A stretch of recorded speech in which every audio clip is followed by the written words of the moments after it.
네, 여야 5당이 선거제 개혁 방안에 전격적으로 합의를 했습니다. 이에 따라서 연동형 비례대표제 도입이 급물살을 탈 전망입니다. 한편 자유한국당 비상대책위원회는 현역 의원 21명을 당협위원장에서 배제하기로 결정을 했는데요. 네, 이 두 분과 정치권 소식 짚어보겠습니다. 네. 이상휘 세명대 교수, 박창환 장한대 교수 나오셨습니다. 두 분 어서 오십시오. 안녕하십니까. 안녕하십니까. 자, 진통의 진통 거듭한 끝에 여야 5당이 선거제 개편과 관련돼서 큰 틀에서 합의를 했습니다. 일단 연동형 비례제를 검토하는 선에서 선거제 개혁을 합의한 건데 먼저 시청자 좀 이해를 위해서 이 연동형 비례제를 도입했을 때 선거제를 바꾸게 되면 정치적인 어떤 좀 변화가 있을까부터 좀 짚어보고 싶습니다. 예. 네, 지금 이제 우리나라 국회의원 의석수가 총 300석입니다. 예. 이 중에 지역구가 한 250석, 그 비례가 이제 50석이 채 안 되는 그런 상황인데요.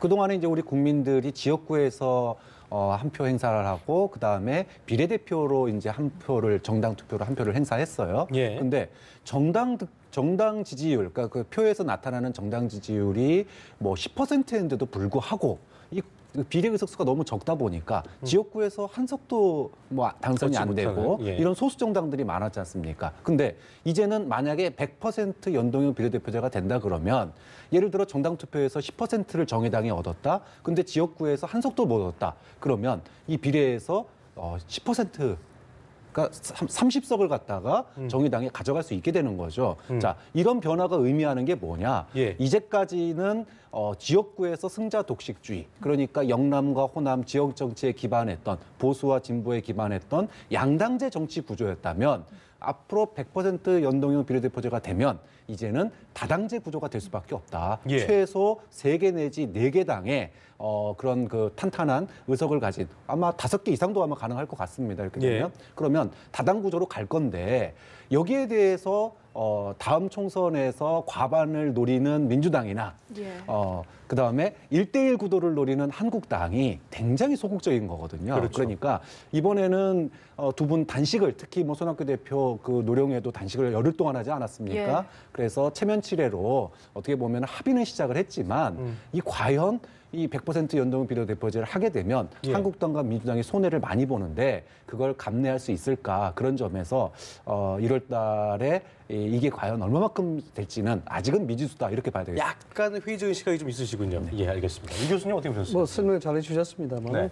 말씀하셨다시피 이제 우리나라 헌법상에서는 복수 정당제를 이야기를 하고 있습니다. 예, 그러나 현실적으로 복수 정당제가 되지 않고 있죠. 양당제가 되고 있습니다. 양당제가 되고 있다 보니까 아시다시피 진보 보수 대결 구도가 계속해서 이어지는 극단적인 어떤 상황 자체가 대립으로 이어지는 그런 상황입니다. 네. 그래서 뭐 궁극적으로는 정당 득표수하고 의석수하고 같이 이제 국회의원 숫자를 달라 이겁니다. 그건 논리적으로 상당히 맞는 얘기죠. 네. 그러나 이제 이런 부분들이 왜 지금까지 도입이 되지 않았느냐. 사실상 90년대 초중반부터 이 얘기가 많이 회자가 됐었던 얘기입니다. 예. 실질적으로 국회 공식적인 논의를 한 지도 꽤 오래되고. 그런데 왜 그렇게 해결이 안 됐냐 그러면은 여기에 이제 정당에 대한 이해적 관계, 그다음 국회의원의 이해적 관계 이것이 첨예하게 대결이 되다 보니까 안 된 부분이거든요. 그래서 이 부분은 좀 더 원론적으로도 한번 되짚어 볼 필요가 있습니다. 뭐냐 하면 첫 번째 지금 이게 바뀌어져야 될 시기인가. 그다음 두 번째는 이게 정말 우리한테 맞는 옷인가에 대한 부분이죠. 네. 시기에 대한 부분은 그렇습니다. 담론에 가까운 그런 얘기가 되겠습니다만 우리가 양당제를 가져온 것은 일종의 레드 컴플렉스에 대한 효과가 있었기 때문이었습니다.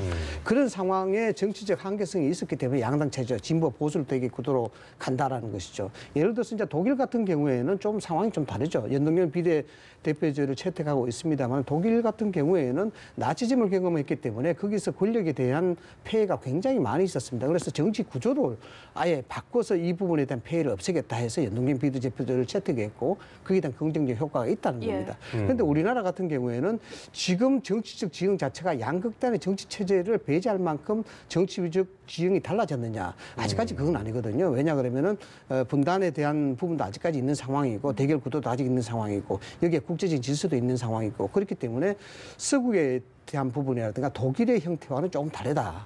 그런 시기에서 아직까지 좀 시기상조 아니냐라는 부분이고 그러면은 뭐 우리에게 맞는 것인가에 대해서는 또 우리가 다시 한번 또 생각을 해볼 필요가 있는 거예요. 뭐냐 그러면 이 맞느냐 안 맞느냐에 대한 부분은 정치적 토양과 문화에 대한 부분인데 지금 이것은 우리 뭐 박 교수께서도 지적하셨습니다만 다당제로 가고자 하는 것입니다. 네. 다당제로 가고자 하는 것인데 다당제를 가고자 하게 되면은 실질적으로 권력이 분점이 되는 겁니다. 대통령제를 채택하고 있기 때문에 우리는 권력 집중력 민주주의 제도거든요. 이 상황에서 권력 구조가 개편되지 않게 되면은 대통령제가 굉장히 불안해집니다. 불안해지기 때문에 그걸 받아들일 수 있는 우리가 정치 선진 문화가 되어 있느냐에 대한 부분 이런 건데 이런 것들이 십수년 동안 논의되다가 안 된 이유가 바로 그런 부분들이 해결이 안 됐기 때문에 사실 그런 겁니다. 그래서 좀 심도 있게 이야기를 하고 심도 있는 이야기를 통해서 대안을 제시해야 되는데 그것을 정치권에서 대안을 제시 못하는 거죠. 왜? 이해관계 때문에. 그래서 아직까지는 조금 시기상조가 아니냐라는 예. 그런 얘기가 나오는 겁니다. 그래서 나경원 원내대표가 원포인트 권력구조 개편도 같이 하자 지금 이렇게 이야기하고 있는데 이 점에 좀 동의를 그럼 하시는 건가요? 권력구조 개편부터 먼저 하는 게 사실상 맞겠죠. 왜냐 그러면 앞서 말씀을 드렸다시피 다당제 구도로 가게 되면은 권력구조 자체에 불안정한 현상이 생기기 때문에 그러면은 뭐 내각제로 가든지 이원 집정부로 가든지 개헌부터 이야기돼야 되는 부분이 먼저 앞서야 되는 것인데 나경원 대표가 그렇게 이야기하는 것은 정치적인 어떤 복선이 있다고 봐야 되겠죠. 실질적으로 이 부분을 받아들이기가 굉장히 부담스럽기 때문에 개헌부터 이야기하자는 어떤 복선도 충분히 있을 수가 있습니다. 네, 그러니까요. 어쨌든 예. 일단 논의가 시작된 연동형 비례대표제에서 다시 돌아와서 이야기를 좀 해보자면은 이게 국회 지역구와 비례 문제를 맞추는 문제가 있고 그렇게 되면 필연적으로 의원 정수 확대 문제가 되잖아요. 이 부분을 가장 해결하기가 어려울 것 같은데요. 맞습니다. 이제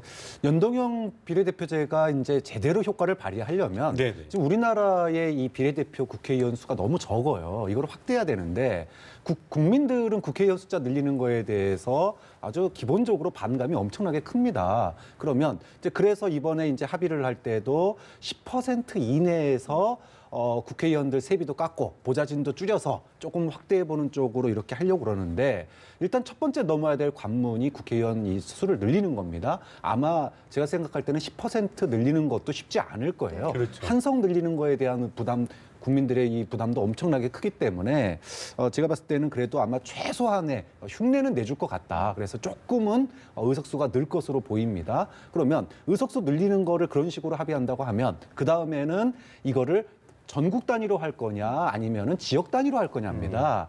이게 전국 단위로 했을 경우에는 민주당이나 한국당이 비례해서 단 한 석도 못 가져갈 가능성이 매우 높아요. 그렇죠. 예. 근데 지역별로 하게 되면 그래도 지역에서 조금씩 가져가는 게 생기니까 이런 부분들도 있고요. 근데 여기다가 원포인트 개헌을 얻는다?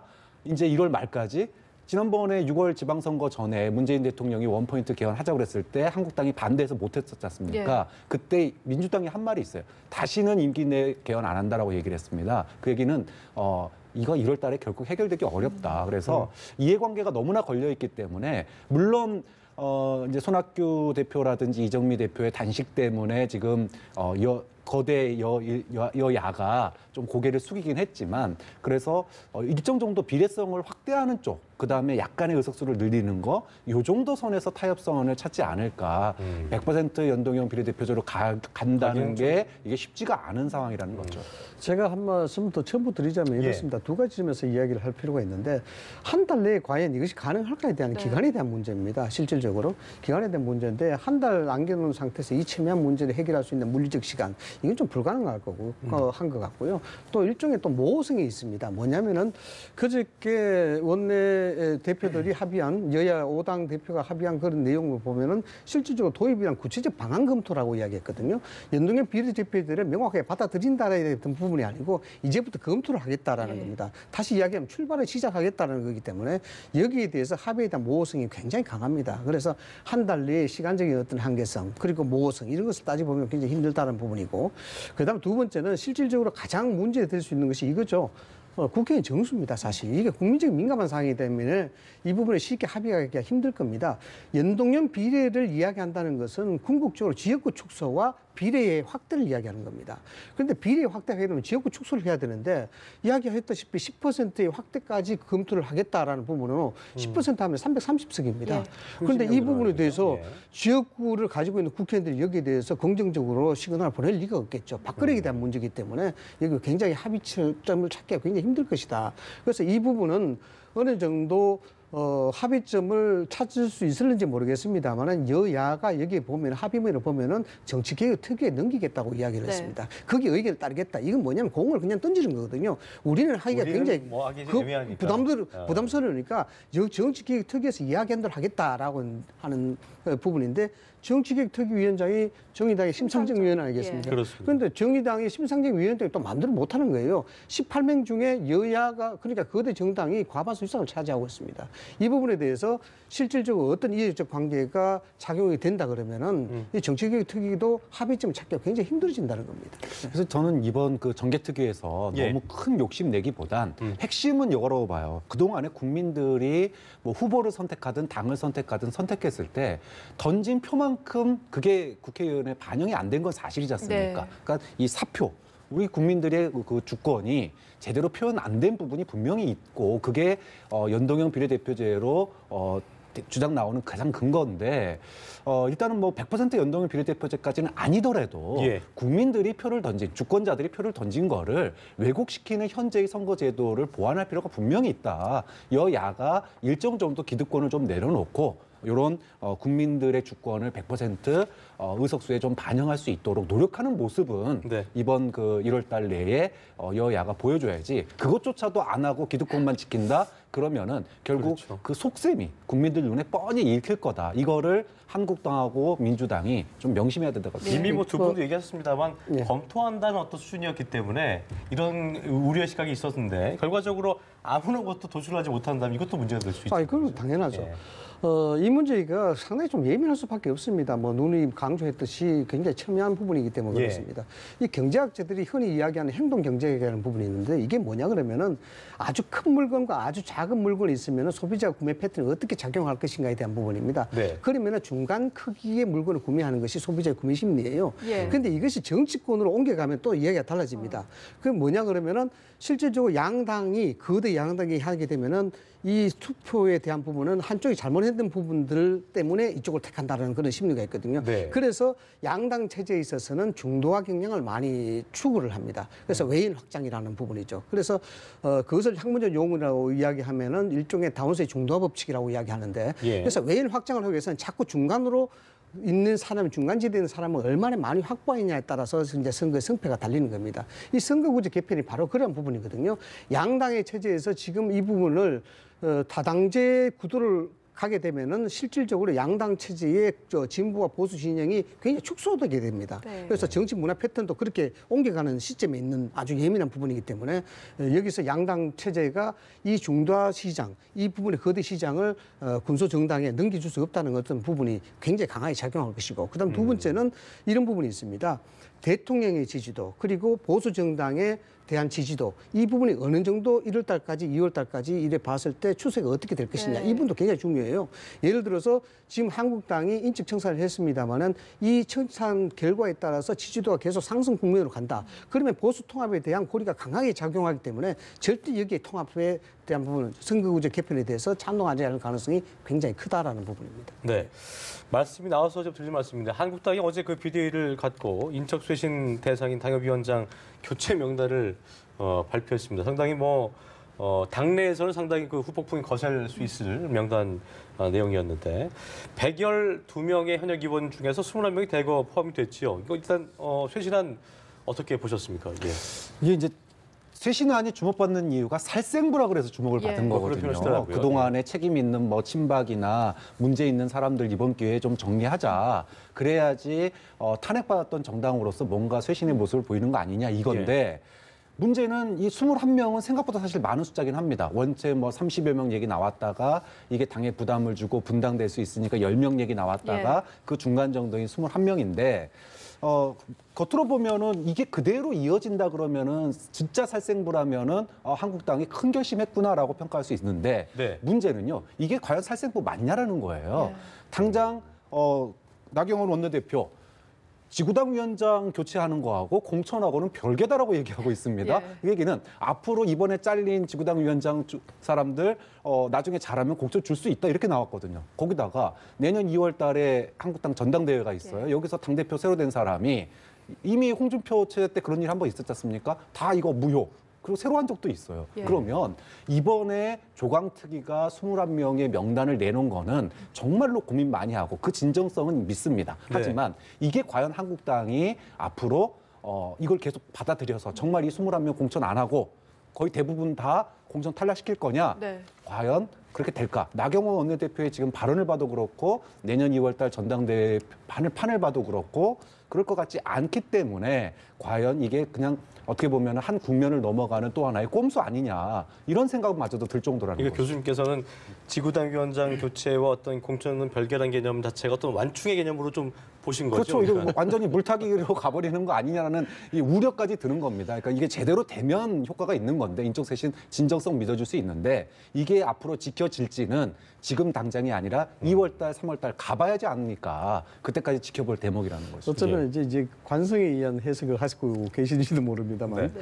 그렇습니다. 이게 국회의원이라는 것은 지역구 국민들의 선거로 선출되는 그렇습니다. 선출직입니다. 예. 그 선출직에 대한 이해적 관계에 대해서 인적 청산 대상으로 삼는다는 것은 굉장히 힘든 일입니다. 그래서 정당이 여기에 대해서 국민적 요구가 인적 청산에 대한 요구가 강하게 있었기 때문에 당연히 해야 되는 것이지만 국회의원 한두 사람을 인적 청산 대상에 올린다는 자체가 굉장히 힘들다고 봐야 됩니다. 예. 그럼에도 불구하고 20명 이상 어쨌든 그 명단에 올린다는 그 자체는 그러니까 정서적으로 좀 어렵다는 얘기신 거죠? 그렇죠. 정서적으로 굉장히 어렵죠. 여기에는 첨예한 대립이 관계가 있거든요. 그 네트워크에 대한 형성 자체가 그렇게 만만하지가 않습니다. 그렇기 때문에 힘든데 그럼에도 불구하고 21명이나 인적 청산에 올렸다는 것은 네. 어느 정도 국민적 요구에 부응을 했다 이렇게 봐야 되겠죠. 행정적인 부분 그러니까 잘못이 있다 없다의 차원이 아니고 이건 정치적인 부분입니다. 정치적 부분 행위이기 때문에 국민적 정서를 충분히 감안했다고 봐야 되는 것이죠. 그렇죠. 뭐냐 그러면은 탄핵에 대한 상징성, 그 다음에 공천에 대한 상징성, 지방선거 실패에 대한 상징성 이런 예. 부분이거든요. 여기에 대해서 질적으로 계량을 할 수가 없습니다. 당신은 무엇을 잘못했기 때문에 여기 잘못했기 때문에 이게 청사에 올라간다는 문제가 아니고 탄핵에 대한 상징성에 있었던 정치인들 그리고 공천에 대한 상징성에 있었던 정치인들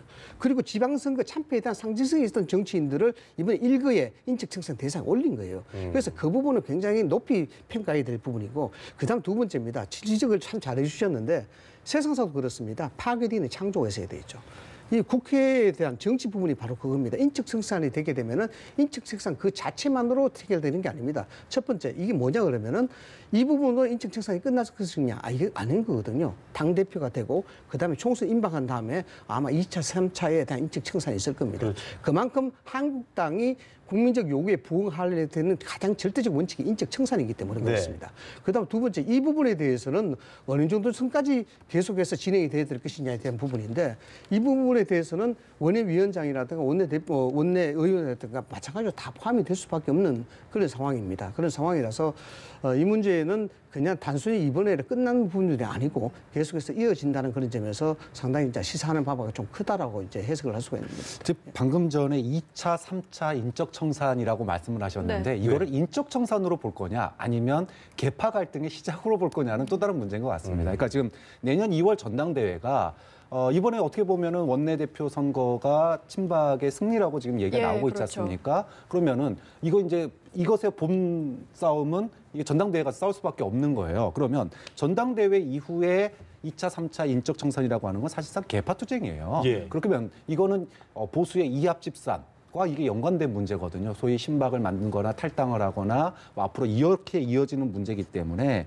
이게 이제 이번에 조강특위가 내놓은 것들이 앞으로 한국당이 그걸 안을 자세가 돼 있느냐. 예. 친박은 전혀 변화된 탄핵 백서 만들겠다고 그때 탄핵한 사람들 사과하라고 그러고 있는 겁니다. 그럼 비박은 그걸 못 보거든요. 그럼 결국은 이게 이번 조강특위가 그런 거에 대해서 누군가의 책임을 준 게 아니고 그냥 균형 맞춘 거예요. 거의 상징적 비슷하죠. 인물도 균형 예. 맞춘 거에 불과합니다. 그나마도 이게 될지 안 될지도 몰라요. 앞으로 공천권이 진짜로 이 사람들한테 칼날을 날릴지 안 날릴지도 몰라요. 그럼 결국은 이거는 신호탄에 불과한 거지 앞으로 본 싸움은 2월 달 전당대회에서 어떤 결과가 나오는지에 따라서 본 싸움은 이제부터 시작이라는 거예요. 그래서 제가 한 말씀만 더 드리면 예, 예. 이렇습니다. 이 문제 가지고 자꾸 오래 끄는 것 같은데 실제로 아까 제가 말씀드렸던 놓친 부분인데 그 파괴대 창조가 이루어져야 된다는 부분은 말씀하시다시피 앞으로 어떻게 될 것인가에 대한 부분이다. 바로 지적하셨다시피 신호탄이거든요. 예. 신호탄인데 그럼 향후 한국당이 어떻게 할 것이냐 이런 부분은 결국 인재 영입을 어떻게 해나갈 것이냐에 대한 부분입니다. 이 부분에 대해서 빈 자리를 채울 수 있는 사람들이 국민을 납득시킬 수 있는 그 우수한 비슷한 사람들이 온다 그러면은 사실상 한국당의 인적 청산 작업은 성공한 케이스로 봐야 되겠죠. 한국당은 왜 이런 것이 중요하냐 그러면은 역사적으로 봐서 또 95년도에 YS가 인적 청산 후에 새로운 인물을 영입시켜서 총선에 성공했던 그런 예가 있고요. 그다음에 이회창 대표 체제에서도 마찬가지입니다. 그 당시에도 20명 가까운 현역 의원들이 다 탈당을 했습니다. 그다음 후에 실질적으로 뭐 나경원 의원이라든가 이런 분들이 그 당시에 영입이 됐었죠. 그래서 새로운 인물들이 영입되면서 당 자체가 변모를 일신한 그런 과정을 거치면서 실질적으로 뭐 나중에는 정권 창출까지도 이야기할 수 있는 그런 기반을 만들었다. 그런 점들이 있었기 때문에 이번 인적청산 1차로 지금 진행이 되고 있습니다만은 후에 그 1월달, 2월달 후에 당대표 선거를 거치면서 예. 어느 정도의 우수한 인재들이 영입하고 또 그 자세가 한국당이 되어 있느냐 이 문제가 굉장히 관건이다 이렇게 볼 수 있는 겁니다. 네, 현재 고인물을 좀 흐르게 할 동력이 필요하다는 말씀까지 그러니까요. 들어봤습니다. 예. 이상희 세명대 교수, 박창환 장한대 교수와 함께했습니다. 두 분 고맙습니다. 감사합니다.